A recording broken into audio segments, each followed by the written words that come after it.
You ever notice how flying in America isn't really about going somewhere anymore? It's about surviving. TSA, boarding groups, delays. First of all, TSA. Why do I feel like I'm entering prison instead of an airport? They got me taking off my shoes, my belt, my hoodie, my laptop, my toothpaste, like I'm stripping down for a yard inspection.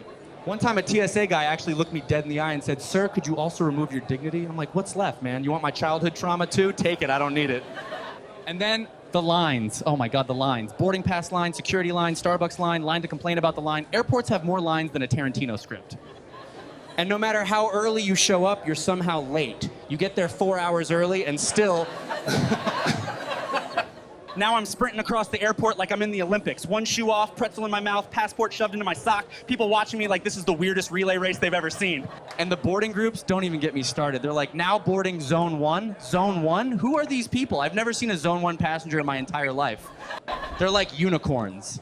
Probably CEOs, people with 7 credit cards, or lizards wearing human skin. And by the time they call zone 9, it feels less like boarding a plane and more like a prison release program. And overbooking, that's the biggest scam. Only in America can you pay hundreds of dollars for a ticket and the airline says, "Sorry, we sold your seat to 3 other people." What is this, Tinder? Congratulations, you just got ghosted by Delta Airlines. Swipe left, enjoy sitting on the floor by gate 23. And then the delays. They don't even explain it properly. Just, "Ladies and gentlemen, due to operational issues, this flight will be delayed." Operational issues? That's not a reason, that's a horoscope. Could mean the pilot overslept, or the Wi-Fi is buffering, or maybe somebody spilled orange juice on the cockpit buttons. And then when they finally let you on, the seats, oh my God. So small, I feel like I'm being shrink-wrapped for Amazon Prime delivery. And if the guy in front of me reclines, I'm basically performing surgery with my chin on his bald spot. Hope you're insured, sir. Oh, wow, thank you. 3 pretzels to get me through a 6-hour flight. I'll just ration them like it's the apocalypse. And the Coke, they pour it into the world's smallest cup. Like, bro, just give me the can. I don't need my soda presented like fine wine. And the airplane bathrooms, listen, I don't care who you are, rich, famous, broke. Inside that bathroom, we are all just sweaty contortionists trying not to bump our heads while peeing. That bathroom is so small, I flushed once and accidentally washed my hands at the same time. Efficient, but terrifying. And then the plane lands. The second those wheels stop, boom, 200 people leap to their feet like it's Black Friday at Best Buy. Bro, the door isn't even open yet, but everyone's just breathing into each other's necks while the guy in row 27B is wrestling his suitcase out like he's on American Ninja Warrior. By the end of it all, I'm exhausted. And then the airline has the nerve to send me an email survey. How was your flight experience? How was it? Bro, I survived. That's the review. 0 stars. Thank you for the trauma. And you know what's crazy? The survey actually has options like excellent, good, fair, poor. Bro, where is the option for held hostage in the sky for 6 hours? I filled it out once. Wrote, "Dear airline, thank you for the spinal damage and the lifelong fear of pretzels." Haven't heard back yet. Airplane seats are so tiny, when I stand up after a flight, my body is permanently shaped like the seat. I walk off the plane looking like a human origami. And they always say, "Please remain seated until the seatbelt sign is turned off." But the second that plane touches down, everybody acts like the floor is lava. You ever see that one guy who jumps up first, grabs his bag, and then just stands there? Now he's holding 40 pounds of luggage like a statue for 20 minutes. And there's always the suitcase guy. Wrestling is carry-on like it's a WWE match. Overhead bins should come with a warning. Objects may be heavier than your dignity. And the announcements, the flight attendant gets on like, "Ladies and gentlemen, we've now landed in Chicago. Local time is 6:15. Like, bro, I didn't time travel. I know where we are.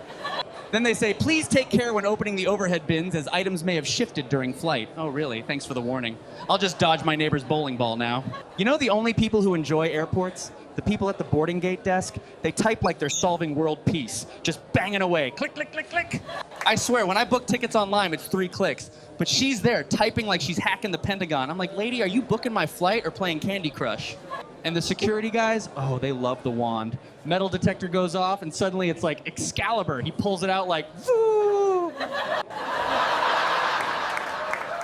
They wait all day for this moment. Like, yes, my time has arrived. Man, it's not Star Wars, it's just my belt buckle. And you notice, even when the wand beeps, they don't care. It's like, beep, beep, beep. Any weapons? No. Okay, you're good. Like, bro, then what was the point of the beeping? And don't get me started on the honesty book at security gates. Please write your name, phone, and reason for visit. I always write PVT, just like everyone else. I once asked the guard, what's the point of this? He said, it's so if you steal or kill someone, we can find you. Oh, really? Because I definitely wrote my real name in there. Imagine the killer getting a call later. Hi, sir, you murdered someone inside. Could you please come back? And he's like, oh, my bad, I'll be right there. And don't forget luggage claim. You wait forever, then 200 identical black suitcases appear. Now it's basically speed dating with Samsonite. I once grabbed the wrong bag, opened it, and thought, wow, I don't remember packing socks for a family of 12. That's when you realize you just stole someone's vacation. And baggage claim always teases you. The belt starts moving, everyone leans in, and then nothing. Just one lonely stroller going around like it lost its baby. Then finally your bag comes, and you grab it like you just won the lottery. You don't even care it's broken, you're just happy it showed up. You know who's the happiest, though? People in business class. They get off the plane refreshed, like they just left a spa. I get off looking like I survived a car crash. In business class, you overhear people saying, yes, the mergers are coming along quite well. Meanwhile, in economy, it's just, I told you to put it in the bag. Why isn't it in the bag? Economy gives you 3 pretzels. Business gets a 5-course meal and champagne. At this point, I'm just trying not to eat the safety card. And you ever notice, economy seats recline about 3 centimeters, you hit the button, lean back, and boom, you've entered the exact same position. But the guy behind you still acts like you just invaded his personal country. Like, bro, relax, it's a 3-centimeter recline, not World War III. And every time I get that thimble of Coke, I think, this is it. This is the American dream. Paying $400 for a seat and getting soda smaller than a shot glass. And the worst is turbulence. The captain's like, nothing to worry about, just a little rough air. Meanwhile, I'm bouncing around like popcorn in a microwave. And there's always that one guy who sleeps through it all. Plane shaking like we're in a blender, and he's out cold like it's a waterbed. Meanwhile, I'm praying to every god I can think of. Jesus, Allah, Buddha, even the Wi-Fi router.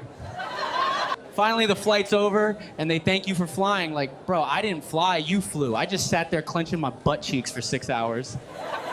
And TSA waves me goodbye like, don't forget your dignity, sir. Yeah, you've had it the whole time. Thanks for keeping it safe.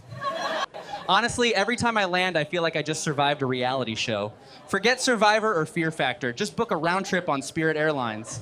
Flying in America, it's not transportation, it's trauma with snacks. Thank you, good night.